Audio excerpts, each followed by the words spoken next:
Donc tu es né au Japon.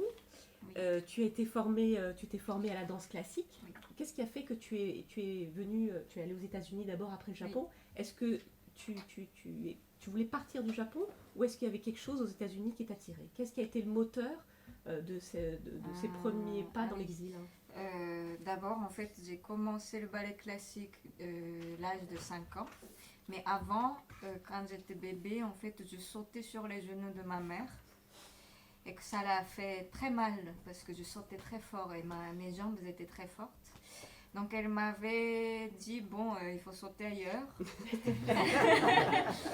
Et même avant, en fait, elle était allée à Opéra Garnier, je crois, quand elle avait 20 ans et tout ça, et qu'elle se rappelle, en fait, qu'elle a vu quelque chose, un ballet enfin, Opéra Garnier, en disant, ah oui, ça serait bien que ma fille soit comme ça. Et on a cherché l'école de danse classique et on a trouvé quelqu'un de bien. Donc, j'ai commencé à l'âge de 5 ans le ballet classique. Donc ça veut dire que j'ai commencé par me rapprocher à des formes européennes. Oui. Donc il y a quelque chose déjà qui s'est passé dans mon enfance où j'étais sûre que je voulais partir parce que ma famille était artiste. Mon père et ma mère ils sont sculpteurs et mon petit frère il est peintre. Donc chez moi c'était un petit peu bizarre, enfin, c'était une maison un peu bizarre qui était construite par mes parents. Il y avait des gens qui sont passés plusieurs fois en disant mais qu'est-ce que c'est ce truc. Et on a vécu dans des conditions un peu hors de la société et pendant que je faisais mon étude aussi, je sentais un petit peu différent. Comme mes parents travaillaient beaucoup à la maison, donc il y avait des tables d'architecture, il y avait beaucoup de choses à jouer, donc je jouais souvent à la maison toute seule et que j'étais un petit peu seule comme ça. Je parlais beaucoup avec moi-même. Ouais, peut-être j'étais un peu autiste, j'avais pas beaucoup d'amis. Je sentais que c'était un petit peu des endroits où je sentais que, ah oui, ben, on m'accepte pas, donc qu'est-ce que je fais? Est-ce que ailleurs il y a quelque chose? Et comme j'ai commencé avec le ballet classique, donc je voyais Sylvie Guilhem, c'était mon idole Sylvie Guilhem. Quand je faisais le ballet classique, je voulais vraiment tourner beaucoup. Donc je faisais que des tours, je faisais que des grands battements. Et je voulais surtout faire cette 6 o'clock comme ça, comme Sylvie Guilhem. Donc je faisais que ça. Et le reste, je faisais rien. Enfin, je travaillais sur des choses qui me plaisaient. Donc j'étais très comme ça. Donc c'est vrai que quand je suis comme ça, ben, la route qui s'ouvrait, en fait, c'était de m'échapper de là où j'étais et aller ailleurs. Et j'ai pris des cours avec beaucoup de gens différents. Ben, à la fin de cet essai, essaye d'apprendre des choses au Japon. Je me suis dit que ben, au Japon, en fait, il n'y a pas beaucoup de techniques à apprendre. Il faut peut-être créer quelque chose moi-même. Donc j'ai commencé à faire un solo à 18 ans. J'ai enregistré moi en parlant pourquoi je danse et qu'est-ce que je pense de la vie de danseuse et tout ça. Qu'avec cet enregistrement, je dansais. Je faisais beaucoup de compétitions, donc j'ai gagné quand même des prix, mais au bout d'un moment, je me dis, bon, il y a quand même le mur comme ça, je peux pas aller plus loin, donc j'ai commencé à regarder. Là, tu travaillais seule. Oui, je travaillais seule. Et j'ai commencé à regarder ailleurs, et j'ai trouvé, peut-être à New York, à Paris, ben, j'ai beaucoup hésité entre Paris et New York, et j'ai demandé à quelqu'un qui est un ami, qui est un grand critique de la danse, qui était grand ami de ma mère. Et il m'avait dit, bon, Kaori, ton énergie, c'est plutôt New York. D'accord. Okay. Donc je vais à New York et je suis arrivée et après ben, on a fait un mois de stage et je suis revenue et je me suis dit ah ben je me sens bien là-bas.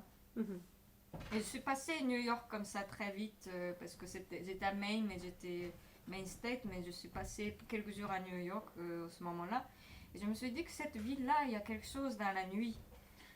Et j'aimais bien être seule la nuit dans cette ville. Et je me dis, bon, j'aimerais bien être là. Et donc, j'ai convaincu mes parents pour aller à State University of New York pendant un an. J'ai commencé à prendre des cours dans la ville de New York. et que je me suis dit que Alvinelli, c'est super. Alvinelli.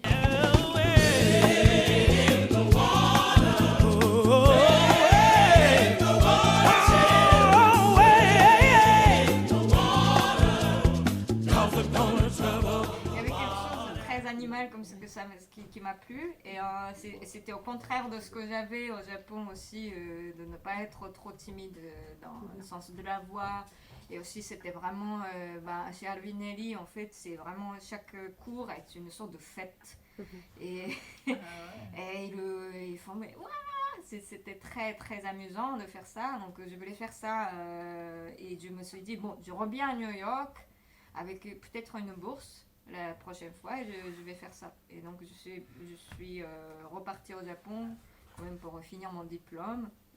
Et pendant que je faisais ça, j'ai eu la bourse d'État de Japon. D'accord. Donc, je suis repartie à New York. Et après, j'ai fait cette Alvinelli.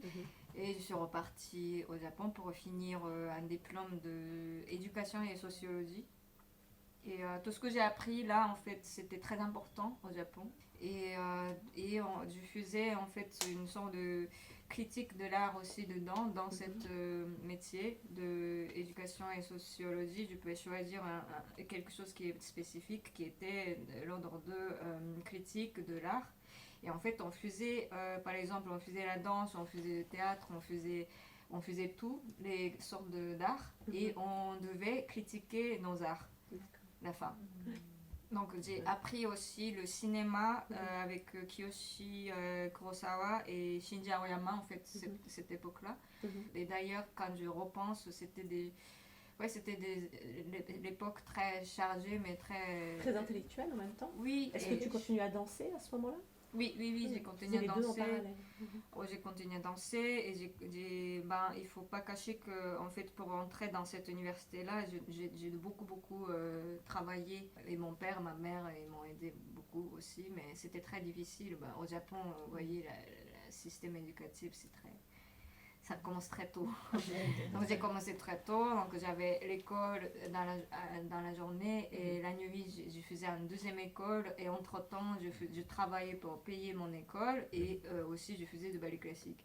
Dans cette époque j'ai travaillé aussi dans un magasin de vidéos érotiques. Toutes les sources que j'ai comme inspiration, je pense que ça vient de cette époque-là aussi parce que c'était un magasin très serré de 7e étage et quand on monte, ça devient de plus en pire. J'étais habillée en costume de kimono comme ça et j'avais un micro. Donc je faisais des voix hautes comme ça, comme des je faisais un truc comme ça. Et ça m'a beaucoup plu parce qu'en fait c'était dans la rue, au milieu de la rue à Shinjuku, où c'est la rue qui est le plus chargée du monde. Et je voyais chaque semaine des tendances des habits aussi qui changent, mais chaque semaine. Il y avait des gens un peu aussi maladroites, où il y avait une femme qui était dans une cabine téléphonique toute la journée en faisant semblant qu'elle est en conversation. Enfin, il y avait beaucoup de choses qui s'est passées. Et je pense que ça m'a fait de bien avec l'étude, avec l'université. Donc j'ai appris beaucoup de choses et j'ai continué à apprendre des choses.